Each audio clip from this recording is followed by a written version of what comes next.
This is Baldessarini Ultimate. Baldessarini are a fragrance company that a lot of people know and they're mentioned quite a lot. They have always been prevalent throughout the fragrance community. I remember hearing about Baldessarini before Jeremy Fragrance even had a channel. So they've had a real longevity in the community, and they do manage to stay relevant as the years go by. I got this by chance. I got quite a few cheap fragrances recently. A lot of them were trash, and rightly so. Usually with fragrance you do get what you pay for, but there can be some diamonds in the rough. Let me just say very frankly, I spent a lot of money wading through a lot of crap to get this gem here, so it has been worth it, sort of. Ultimately, I'll get into the scent properly, but this smells like Terre de Hermes by Hermes. It has that sort of dirty, earthy, orangey, horseradishy like smell that I always know it for. But it's like that if it was produced by Acqua di Parma, and there are a few more citruses within this, but there's also kind of like a juniper berry that really tightens everything up. And the performance isn't bad either. I've started to wear this as the weather has started to get warmer, and especially on sunny days. I don't think I could wear this in summer. It's not that citrusy. It still has that depth that's sort of similar to Terre de Hermes, so I wouldn't personally want to wear it.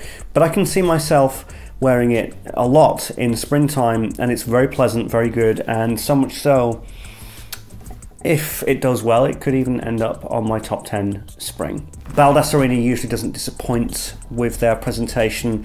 Of course, it's a German brand along with Hugo Boss, and so the fragrance bottles usually look very uniform, very succinct, and very good. This one somewhat reminds me of a similar shape of Bentley Intense. In fact, that with the fact that it's called Baldessarini Ultimate, I was expecting a Bentley Intense clone or something to that effect, especially with the note of amber being prevalent on Fragrantica.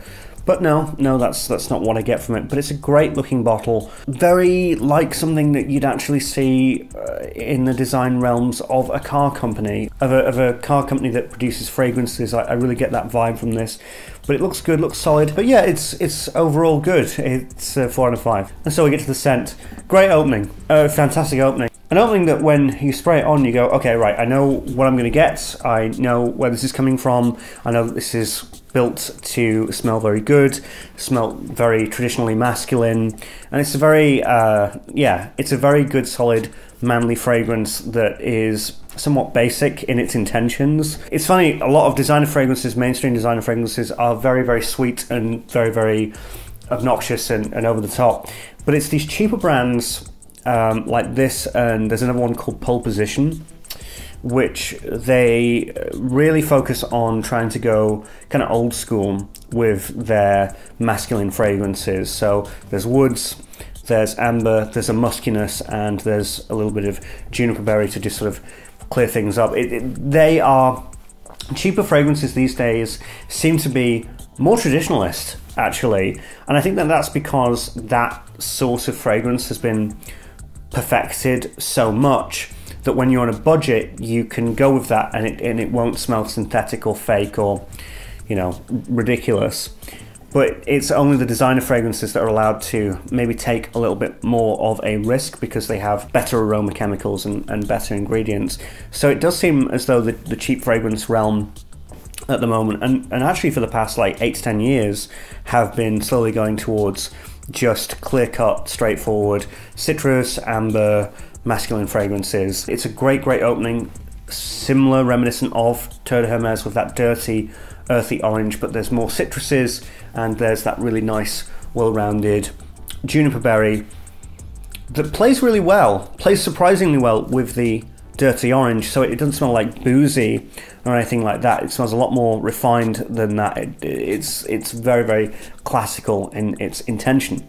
So yeah, really great fragrance, solid fragrance, and I would definitely recommend it. Out of 5, the opening is so damn good, and there's nothing wrong with the dry down, but the dry down is sort of trying to hold very tight to the quality of the opening. And it doesn't quite do it, but it sort of releases that quality gradually, and in the end it sort of holds its hands up and says, look, I don't have the budget to keep this going. But I liked that, I really respected that. And when you're at this budget, from what I understand, the perfumiers that have told me, like, when it comes to really like budget type fragrances, a lot of it is smoke and mirrors, and a lot of it is tricks of the trade so that you can't tell that it's cheap, and that's quite an art form in itself. But this does that really well. So with that intention set, and with what it's trying to do, and with the fact that it's £25, yeah, you know what, this deserves a 4.5 out of 5. Now, again, if this was 120 quid, then no, forget it. But at £25, scent is very good and very well done, and yeah, smells great. You're gonna love it. 4.5 out of 5. Projection longevity is okay. The projection, especially for the price, is really good. Those first 2 to 3 hours, this is doing really well. And as I said, I've been wearing this on colder days. I've been outside with it.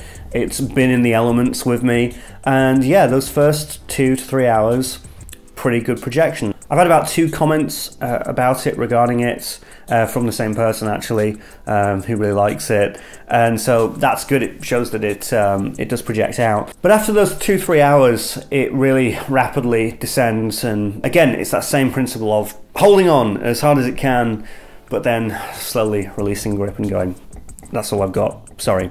Longevity is 6 to 8 hours.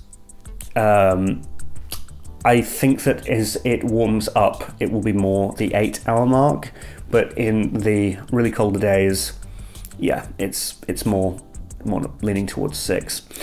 But it tries its best, and 6 to 8 hours with a very, very reasonable projection to start with, and with a very good scent, that's not bad. What a great effort, actually. Overall performance is a 4 out of 5. Overall, if you're looking for quite a traditionalist style of men's fragrance, you're a fan of Terre de Hermes, you're a fan of notes like amber or maybe juniper berry, or if you just want something that is very cheap and cheerful, not too sweet, but everything is refined, everything is very, very grounded, and yeah, it's a great grounded masculine scent that I can see that I'm going to be able to wear in lots of different occasions, and it's versatile because it's quite non-offensive. So, you know, I do try to seek out cheapies. You know, I try to give them a go, and there are tons of cheapies that I've tried which you will never hear me talk about because they're just not worth it. They're not worth your time, they're not worth my time. On the whole, I think that cheap fragrances are just not very good. But every now and then, rarely, very rarely, I come across something like this and I go, okay, fair dues. That's pretty impressive. So overall, I'm willing to give Baldessarini Ultimate a 4.5 out of 5, and I would definitely recommend it to you for something new to wear in the springtime. Anyway, thanks so much. I'm the Fragrance Price. I'll see you soon. Bye.